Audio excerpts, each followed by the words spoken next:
ચલો હવે આપણે પ્રકરણ 5 ના કેટલાક હેતુલક્ષી પ્રશ્નો જોઈએ છીએ. એમાં પહેલો પ્રશ્ન લખ્યો છે આપણે અહીંયા આગળ 1 + 3 + 5 એમ કરતા કરતા 2n - 1 સુધી પહોંચવાનું છે. આ બધા પદોનો સરવાળો કેટલો થશે? એના પહેલા આપેલી શ્રેણી એ અયુગ્મ સંખ્યાની શ્રેણી છે, એ આપણને જોઈને ખબર પડે છે. યાદ રાખજો આ વસ્તુ કે અયુગ્મ સંખ્યાની શ્રેણી આપી હોય તો એનું અંતિમ પદ કયું લખાય? 2n - 1 લખાય છે, બરોબર. હવે આનો સરવાળો શોધવાનો છે, તો સરવાળો શોધવાનું સૂત્ર Sn = n/2 કૌંસમાં 2a + n - 1 * d. આ સૂત્ર છે આપણા જોડે, પણ જ્યારે આપણને અંતિમ પદ આપ્યું હોય ત્યારે સૂત્ર કયું વાપરવાનું? તો કે n/2 a + an. a ની જગ્યાએ ઘણીવાર l પણ લખી શકાય છે, બરોબર. તો આ સૂત્ર વાપરીશું તો સીધો જવાબ આપણને મળી જશે. a બરાબર 1 આપેલા છે અને અંતિમ પદ કેટલું આપ્યું છે? તો કે 2n - 1. ચલો મૂકીએ કિંમતો. n એમના એમ, 2 પણ એમના એમ. a ની જગ્યાએ શું લખીશું આપણે? 1. an ની જગ્યાએ શું લખાશે? 2n - 1. 1 જતા રહેશે તો વધ્યું શું? n/2 કૌંસમાં 2n 2 ઉડી જાય, n × n n². તો જવાબ શું મળ્યો આપણને? n². ચલો આવો જ પ્રશ્ન આપણને આ રીતે આપ્યો હોય 2 4 6 8 એમ કરતા કરતા આનું અંતિમ પદ 2n લખેલું હોય, બરોબર. તો 2n આ રીતનું પદ આપ્યું હોય તો આના પદોનો સરવાળો કેટલો થશે એ આપણે કહેવાનો છે, બરોબર. એના પછી જેના પ્રથમ બે પદો અનુક્રમે -3 અને 4 છે તે સમાંતર શ્રેણીનું 21મું પદ શોધો. ચલો 21મું પદ આપણે શોધવું છે. એના પહેલા પ્રથમ બે પદ એટલે a1 ને આપણે એ પણ પહેલું પદ કહી શકીએ. a1 કેટલું આપ્યું છે? -3. બીજું પદ a2 કેટલું આપ્યું છે? 4. આનાથી આપણને કઈ વસ્તુ મળી ગઈ? એક તો પહેલું પદ મળી ગયું, બીજું શું મળશે? d મળી જશે, સામાન્ય તફાવત. બીજા પદમાંથી પહેલું પદ બાદ કરો, 4 - -3. હવે યાદ રાખવાનું દર વખતે જો પહેલી સંખ્યા પછી બીજી સંખ્યા માઇનસ આવતી હોય તો અહીંયા માઇનસ માઇનસ પ્લસ કરીને સાદુરૂપ આપણે આપી શકીએ. તો કેટલો થઈ ગયો તફાવત? 7 નો થઈ ગયો. આનું કયું પદ શોધવાનું છે આપણે? 21મું. તો a21 આમ તો આપણે an = a + n - 1 d માં મૂકીએ તો આપણને કેવી રીતે મળે એ વસ્તુ આપણે ડાયરેક્ટ યાદ રાખવું તો કઈ રીતે યાદ રાખી શકાય હું તમને સમજાવું. an = a + n - 1 d આ સૂત્ર છે. આમાં તમે n ની જગ્યાએ જ્યારે 21 મૂકશો તો શું મળશે? 21 - 1 એટલે 20d. તો આપણે દર વખતે આવી યાદ રાખવાનું. 21મું પદમાં ગયું તો શું લખાય? એનો a + 20d. કિંમતો મૂકી દઈએ. a ની કિંમત આપી છે -3, 20. d ની કિંમત કેટલી લાયા આપણે? 7. તો 7 × 2 = 14 એટલે 140. 140 માંથી 3 જાય એટલે વધ્યા 137. આ આપણો જવાબ થયો. આગળ આપણને કહ્યું છે જે સમાંતર શ્રેણીનો સામાન્ય તફાવત 8 હોય તે શ્રેણી માટે a30 - a25 આપણે શોધવાનું છે. હવે આપણે MCQ કરી રહ્યા છીએ તો MCQ માટે એક આ b² હિન્ટ યાદ રાખો. આ સૂત્ર છે આપણા માટે d = am - an / m - n. આ સામાન્ય તફાવત શોધવા માટેનું એક બીજું સૂત્ર છે. શું છે? am માં પદમાંથી an મું પદ બાદ કરો, નીચે છેદમાં શું લખવાનું? એ પદનું m ના પદની સંખ્યા કઈ હતી? n માં પદની સંખ્યા કઈ હતી? તો આપણને મળી જશે. ચલો અહીંયા આપણને સામાન્ય તફાવત d આપેલો છે. a m ની જગ્યાએ શું મૂકીશું આપણે? a30. a n ની જગ્યાએ શું મૂકીશું આપણે? a25. તો સૂત્રમાં કિંમત મૂકીએ તો d બરાબર હાલ લખું છું હું. a m ની જગ્યાએ શું લખવાનું? a30. a n ની જગ્યાએ શું લખીશું? a25. આપણે આ શોધવાનું છે. m અહીંયા છેદમાં આ રીતે લખાય છે તો m એ આપણા માટે શું બની જશે? 30 બની જશે અને n એ શું કહેવાશે? 25. d ની કિંમત કેટલી છે આપણા જોડે? 8. ઉપરનું અંશ આપણે શોધવાનો છે તો વધ્યા કેટલા? 5. તો જવાબ શું આવ્યો? ઉપર લઈ જઈએ આને તો 8 × 5 = 40. તો a30 - a25 બરાબર જવાબ થશે 40. ધ્યાન રાખજો આ સૂત્ર આપણા માટે બહુ જ જરૂરી છે. આના આધારે પૂછાય તો આપણે સીધો d શોધી શકીએ છીએ. આ d શોધવા માટે વાપરી શકાય. સારો દાખલો છે. √2 √8 √18 આ સમાંતર શ્રેણી ઓલરેડી આપણને કહેલી છે. એનું 10મું પદ શોધવાનું છે. ચલો 10મું પદ શોધવાનું સૂત્ર શું થાય? તો કે a10 = a + નાવડી થાય ભાઈ આ સૂત્ર. તો a ની જરૂર છે અને d ની જરૂર છે. તો a એટલે પહેલું પદ, a એટલે √ 2 થશે અને ડી શોધવાનો છે તો ડી એટલે √8 માઇનસ √2. હવે ધ્યાન રાખજો, આવા જ્યારે વર્ગમૂળ વાળું આપણને સ્વરૂપ આપ્યું હોય ત્યારે આપણે ખાસ શું ધ્યાન રાખવાનું કે આ જે મોટી સંખ્યા છે એનો કોઈ એવો ભાગ પડે છે કે એક ભાગ સ્વરૂપમાં પૂર્ણ વર્ગ સંખ્યા હોય તો એ ચેક ખાસ કરવાનું. તો √8 ના ભાગ પાડીએ આપણે 4 ગુણ્યા 2 માઇનસ √2. તો 4 ના ભાગ પાડીએ તો શું 4 નું વર્ગમૂળ શું નીકળે? તો 4 નું વર્ગમૂળ નીકળશે 12. તો એ તો છાપરામાંથી બહાર આવી જાય ભાઈ. ચલો એ છાપરામાંથી બહાર નીકળી ગયું. 2 નીકળી શકતા નથી તો એને એમને એમ અંદર રાખીએ. હવે શું થયું? 2 વખત ઋતુ હતી એમાંથી એક ઋતુ જાય તો વધ્યું કેટલું? એકલું ઋતુ. આ આપણો ડી થઈ ગયો. ચલો કિંમતો મૂકીએ. a ની કિંમત કેટલી? તો કે √2 વત્તા 9. ડી ની કિંમત કેટલી? √2. શું થયો જવાબ? 9 વખત ઋતુ, બીજી એક વખત ઋતુ, તો જવાબ કેટલો થયો? 10 વખત. જો એમસીક્યુ હશે તો એની અંદર આ જવાબ આપ્યો હોય તો આ લખાય, આ ન આપ્યો હોય તો શું થાય? ધ્યાન આપજો. અહીંયા 4 નું વર્ગમૂળ નીકળ્યું તો 2 બહાર આવ્યા હતા, તો 2 એના અંદર જવું હશે તો શું થવું પડશે? વર્ગ થઈને જવું પડશે. તો એ જ રીતે 10 ને અંદર છાપરામાં જવું હશે તો છાપરામાં જવા માટે શું કરવું પડશે? 100 બનીને જવું પડશે. તો જવાબ કેટલો થશે? વર્ગમૂળમાં 200. બરોબર, આ ધ્યાન રાખજો. આ રૂપાંતર કરવાનું ધ્યાન રાખજો કે વર્ગમૂળ નીકળતી સંખ્યા 12 આવે તો એનું વર્ગમૂળ 12 આવે અને અંદર જાય તો વર્ગ અંદર જશે. બરોબર, આ ખાસ આપણે ધ્યાન રાખવાનું. આગળનો હેતુલક્ષી પ્રશ્ન આપણે જોઈએ. a બરાબર 4 ડી બરાબર 7 હોય તેવી સમાંતર શ્રેણીના 10 પદોનો સરવાળો શોધવાનો છે. 10 પદનો સરવાળો એટલે n બરાબર આપણને શું કહ્યું છે? 10 પદ લેવાના છે અને શોધવાનું શું છે? સરવાળો. કેટલા પદોનો? 10. તો કે s10 આપણે શોધવાનું છે. સૂત્ર આપણને ખબર છે, Sn બરાબર n/2 2a plus n minus 1d.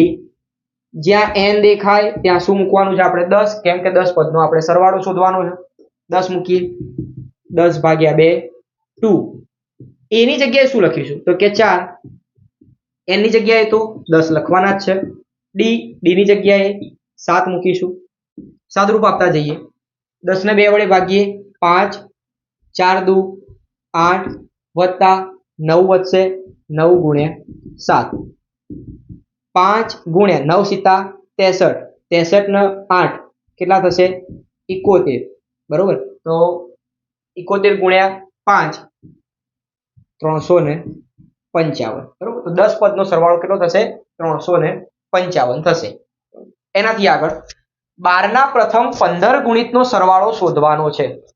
12 ના પ્રથમ 15 ગુણિત. ચલો તો 12 ના ગુણિતોની આ શ્રેણી લખવી હોય તો 12 એકા 12, 12 દુ 24, 12 તરી 36. આમ કરતા કરતા આપણે ગુણિતો કેટલા લેવાના છે? તો કે 15. તો 12 નો 15 જોડે ગુણાકાર કરીએ તો કેટલું થાય?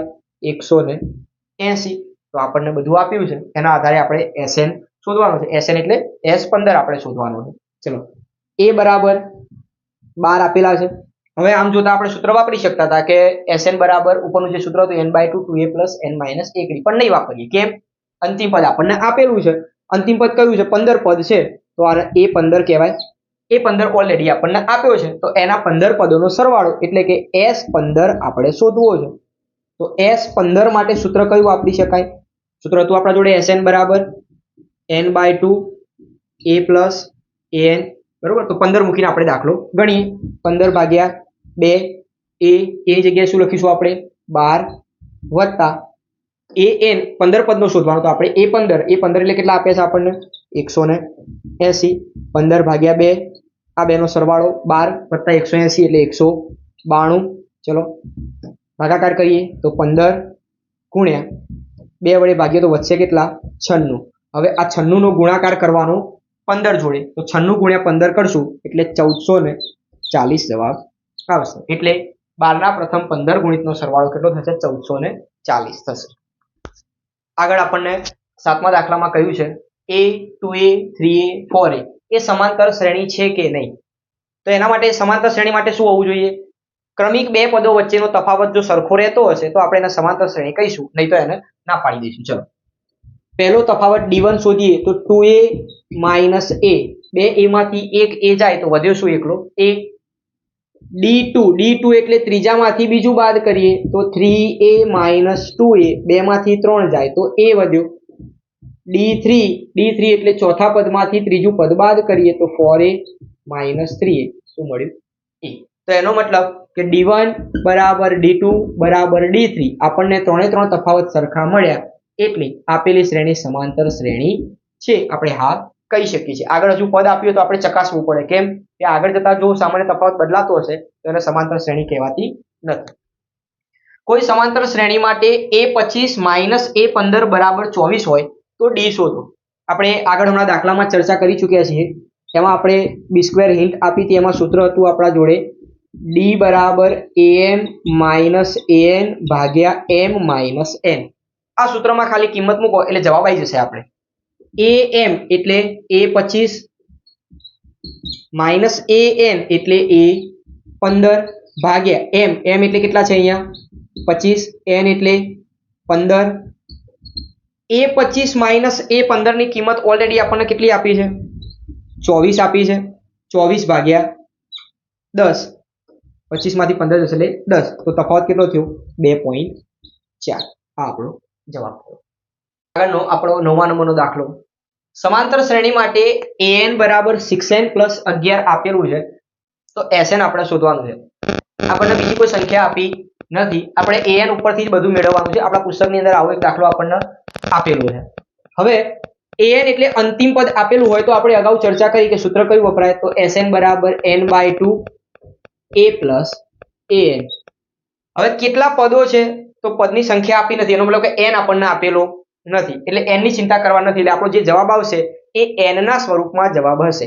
તો આપણે જેની જરૂર છે એકલી a ની જરૂર છે. a એટલે પહેલું પદ. ચલો અહીંયા આગળ an ની અંદર n જગ્યાએ 1 મૂકો તો a1 6 ઇન્ટુ n ની જગ્યાએ શું મૂકીશું 1 + 11 એટલે પહેલું પદ આપણને કેટલું મળ્યું a1 બરાબર a બરાબર 17 મળી ગયું. હવે a ની કિંમત અહીંયા આગળ મૂકીએ n/2 a ની જગ્યાએ શું મૂકીશું 17 an ની જગ્યાએ 6n + 11 n/2 એમના એમ 17 + 11 એટલે 28 + 6n. આ બધામાં 2 કોમન નીકળે છે તો 2 ને કોમન નીકાળીએ. ચલો 2 બહાર કાઢીએ તો n/2 2 બહાર નીકળશે તો 14 + શું વધ્યું 3n વધશે 2 ઉડી જાય. ચલો n ને અંદર લઈ જઈએ તો શું વધ્યું 14n ગુણ્યા અંદર n જાય તો 3n નો સ્ક્વેર. આ આપણો જવાબ.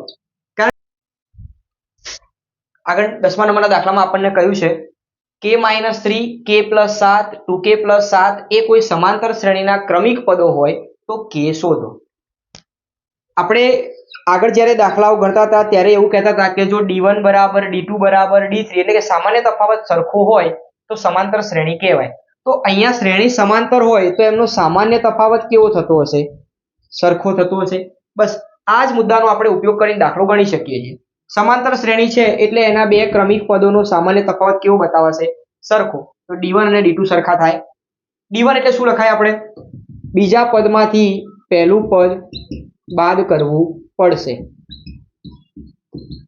d2 એટલે a3 - a2 2k + 7 - k + 7 થશે.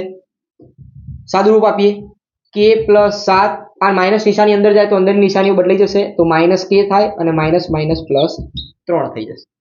એ જ રીતે પાછળના પદ માટે કરીએ 2k + 7 આ માઇનસને અંદર લઈ જઈએ તો -k ± -7 જેટલું ઉડતું હોય એટલું ઉડાડી દઈએ k ઉડી જશે તો 7 ને 3 10 2k માંથી k જાય તો k વધશે અને 7 ઉડી જશે તો k ની કિંમત મળી આપણને 10.